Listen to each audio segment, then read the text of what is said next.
I got the mic here. So another loaded video for you and understand what the market movement was about today. All about the Opex, the largest Opex we've ever had. They keep getting bigger and bigger. But this Opex is really about individual stocks. And that's what you're seeing, especially in the Mag 7 today. Okay, so we're going to go into that. Those levels we talked about.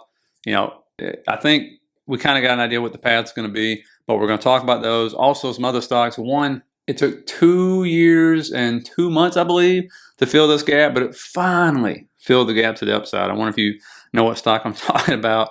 And we'll look at Nvidia and Tesla and Palantir. SoFi I'm going to talk about tomorrow in the video because I had a member and one of the other guys asked me about that one, so we're going to talk about that one as well. FinTech's been doing pretty well the last few days. My notice a 10-year yield. I gave you that support yesterday. I said if it breaks, guess what? It broke today, so we're going to get to see if we continue to the downside. But when you look at this Opex tomorrow, again, a lot of stuff with individuals, about 28%, which is a lot, okay? And you're talking about like 80% calls, 20% puts. And so this is just all about, you know, institutions reworking this, putting their hedges in, all that fun stuff is what happens during Opex. You get, you know, sometimes you get the dead movement, you get these crazy movements. So here we are. And again, when we look at the SPY chart, we're keeping it simple. Didn't have a lot of movement on the lower time frame, just kind of coiling, waiting, right? Kind of get through Opex right here. But again, to get the higher high, you got to get above 600. What you could see happen is it come down, maybe fill this gap right here if it wants to do that, and then start heading higher from there. And then all of a sudden people say, oh, well, cool, that's a higher low, great. Now let's try to put a higher high in. So you could see something like that play out, but you just want to stay above 585 and then get through that trend line, right, downward trend line, descending trend line, and then get above 600 if we're going to have this inauguration rally. Okay, now what I mean by not a stock market issue yet is the fact that you have other things that are green once again, just like yesterday. As you can see, RSP 0.8%, QQEW 0.18, even HYG was green. Dow Jones Transportation once again up about 1%. IWM was green. SPY barely down. All right, the Qs are suffering because of who? The Mag 7. When the Mag 7 don't go, hard for the stock market to have those big moves, like you saw yesterday, right? And you can see Avgo is barely green, and then Apple, 4%. Your most heavily weighted stock up there with Nvidia down 2, Tesla down 4, Amazon down 1.5, Google down 1.35, Microsoft can't even get going. And you can see just with those three stocks, Apple, Nvidia, and Microsoft, you're talking about 21%. Right there. So basically 1/5. Add in Amazon and some others, you got about 30%. So that's a problem. Okay. And again, let's see what happens after Opex. Let's see what happens when these institutions are still adding and subtracting from their portfolios, putting their hedges in, all that fun stuff. When you go back to the SPY, when we pull up the MACD on this thing, you can see it's trying to get that daily bullish MACD crawls almost there. So if we get that, maybe you can finally see some push up. You definitely get above that 0 line. Plus you got the 50 moving average right here. So that is two days in a row we closed below that. So that will be a big one, even though it is still pointing up right there. So let's just see if some momentum shifts. I think the Qs chart is actually even cleaner than that. I mean, it's basically a perfect like falling wedge right here, as you can see. And that descending top trend line, man. I mean, you can just see how many times it's rejected off of that. We closed below it today. You can see it did close below its 50 moving average as well. And so, you know, major discount, moved back up, tested all the fibs moving up so far. It is below that 0.5 fib right now, but it just has to break above that channel, right? I mean, it's as simple as it is. So the next one to look at is like 521.85 to get above that one. Okay, that would mitigate the daily fair value gap right there to the left, get above that fib level, break out of this channel. And still though, to get that higher high, got to get above 528 right there. That's going to be the key for the Qs. You come over to IWM, and guess what?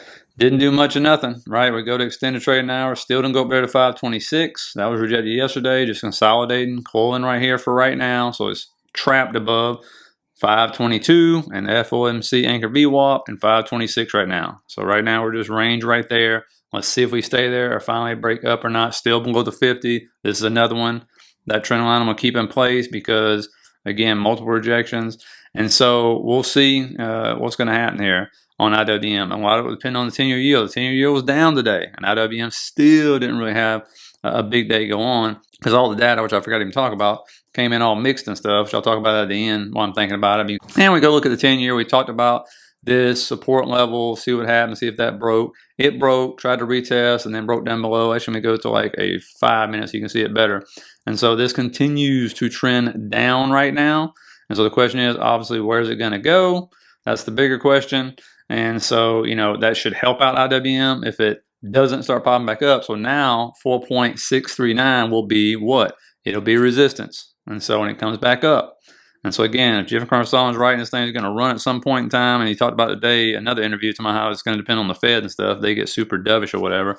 And so if that happens, a lot of pressure on IWM. If it continues to drop to the other white line, which I put in here as support, then obviously that's going to help IWM, okay? And so that's what we're looking at. But you can see clearly it's dropping. And when we kind of scroll back, you can see that's more of a process where we thought it had topped out. It was going to come down. This is it. Boom, bounced off that next line, which we talked about, and then took off. So now we get to see, is it going to hold right here and start to take back off or continue to drop down? And if it just trades sideways, right, for a while, IWM will still go up. It's just when this is raging up, that puts a lot of pressure on the high beta stuff, okay? So, and again, if it holds for the companies on there, it's not good, by the way. But we've all seen a lot of those stocks don't trade on fundamentals, okay? That's just kind of the way it is. You kind of see what it looks like in the top process for the 10-year, if that's what this is going to be. It'd be interesting if it came down and hit that support right there, bounced up, gave a right shoulder, and then went down in the head and shoulders. That would be nice and clean, wouldn't it? Now, Apple absolutely massacred today. 4% is a huge day down. It just could not gain any traction at all. And it got to that 0.79 fib, and it's trying to hold it, but you can see on the volume profile, it does not want to break down below like 224 right there because it's going to be in some trouble. It's already in trouble. As you can see, I mean, shockingly, when you look at what's going on to this one, I'm even going to bring up the 200 on this thing. Got rejected on the 50 yesterday. Ended up coming down, sliced right through the 100 like a hot knife through butter, and then down we went. And so, again, I know people are trying to buy calls on this and everything else, but it's like, man, that's a bad day for Apple. And when you look at really overall, since it hit that peak right there in December, I mean, this thing is down almost 12% right now. And so that's huge because of the weight in the indexes, okay? And so some people obviously are thinking, wow, it's overdue for a bounce and stuff.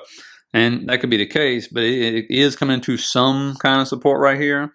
And so we'll see if it finally gets it. But the news that really brought it down, which we all knew, by the way, was Apple loses its crown in a key market, talking about China and stuff. And you go down here, again, their iPhone sales, shipments fell 17% in 2024.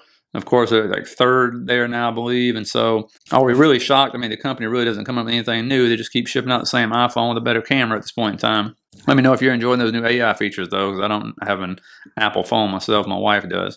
Now, Palantir right here, rejected the 0.79 fib after 3 green days, coming back up. And so, you know, this one right here is an interesting one. When we look at this, it's coming back up to a daily fair value gap. Again, rejected a major fib, so we keep those in place right here. And the real question is on this one, is this just one of those lower lows, right? As we see how this has been setting right here, and is this going to turn out to be just a lower high? And watch that trend line to see if it gets rejected there. That's all you want to see. If it's going to get rejected there, and obviously you have a daily fair value gap there as well aligning with it, and start heading back down, we're probably going for a lower low. So far, it is holding that other boxed area right now, so we're going to keep an eye on this one. And the big thing about this one is, like I said, the way it moved, it didn't have a whole lot of support beneath it, right? And so when you look at this one and start scrolling out, again, it's above the 50 now, 100's way down there, 200's way down.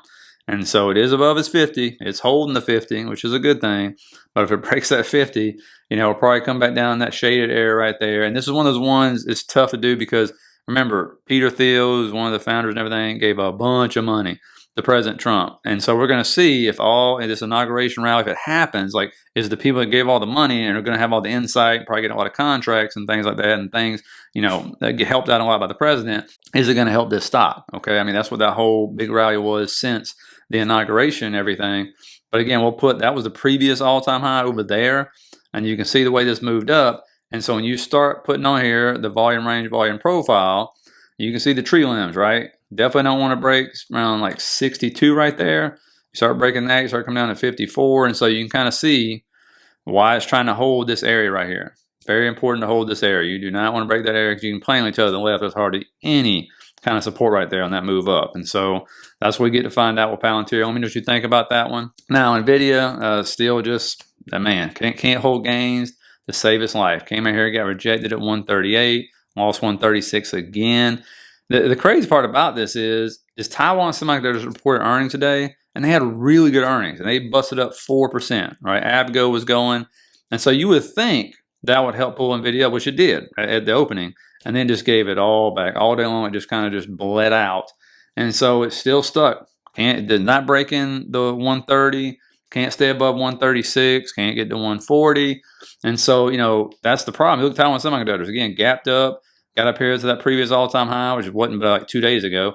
Bam. Ends up getting rejected. So we're going to see this continue to go right here. It actually did pull a lot of other semis up with it as it sets those higher lows, higher highs type of deal. And so we'll see after hitting that fib right there and coming down, is this going to hold? Was it a blip in the radar? Because semis are struggling, right? I mean, even AMD, I think they got another downgrade today. And with Nvidia dragging, it's just weighing on a lot of them right now, even after those earnings. Now, Tesla, obviously, you drew this channel yesterday. You can see so far right there, that area 409, 414 somewhere. It tried all day and it did hold all day. It, you know, gapped down this morning, kept, you know, moving down, but that area did hold. So we'll keep the bottom of the channel in place to see if it breaks down that right there or not. But this one looks a lot better than Nvidia, right? I mean, you are seeing higher highs and higher lows on some shorter term time frames. Still got to get above 428 right there. That's a key. Once you break that, you're probably going up there to that 440 area, where that fair value gap is right there. If you break down beneath the bottom of the channel, probably heading down to 396. So just keep those levels in mind on this one. Now, Roblox, finally got this gap fill. Been waiting like over 2 years for this. But this thing, even though the markets, you know, when it was going down or whatever it was doing, Roblox was still trying to hold on and moving up. And so the last few days, up 12% to finally fill the gap. I would expect, obviously, a pullback after this. Normally, that's what you'll see when you get these gap fills, especially when it take that long. And so again, but if the market starts raging, then of course, you know, don't be surprised. But, you know, looking at this is the gap I'm talking about. This gap was set in February of 2022. And so you can see we'll set a resistance right there around 71.18 for the next one if it decides to keep moving up. I expect to move back down this trend line because just the way this moves, you know, it has a big move up, bull flags down, big move up, bull flag down. And so we'll see if it comes down and gives us a third touch on that trend line right there and then tries to move back up or not. We'll have to see. Usually they always have some kind of crazy news come out and go, oh, the user count is down, which will drive it down. They don't have earnings for a while. And so that was the big frustrating thing with this one. It would be great moving. All of a sudden, the user data would come out and it was like, oh, okay, 10% drop or some crazy mess. And so that's why it took so long for it to get up there, but finally made it. So glad to see that one. Now, more earnings from the banks coming out. You also have Fastenal coming out as well. So far, the bank earnings have been coming out pretty good. They're stealing plenty of money from us. I say that sarcastically, of course. And then Friday, you won't have big news come out at all. It's going to be building permits, housing starts, industrial production, but mostly it's just all about Opex tomorrow and see how the market wants to set us up. Remember, we are closed on Monday, so there is no market close. So 3-day weekend too. So we'll see who's going to hold in that weekend. So anyway, hope you got something out of it. Please hit the like and subscribe button if you did. Think about signing up for the membership. Less than a McDonald's combo. And I will see you guys on Saturday to answer all your questions. Have a good one.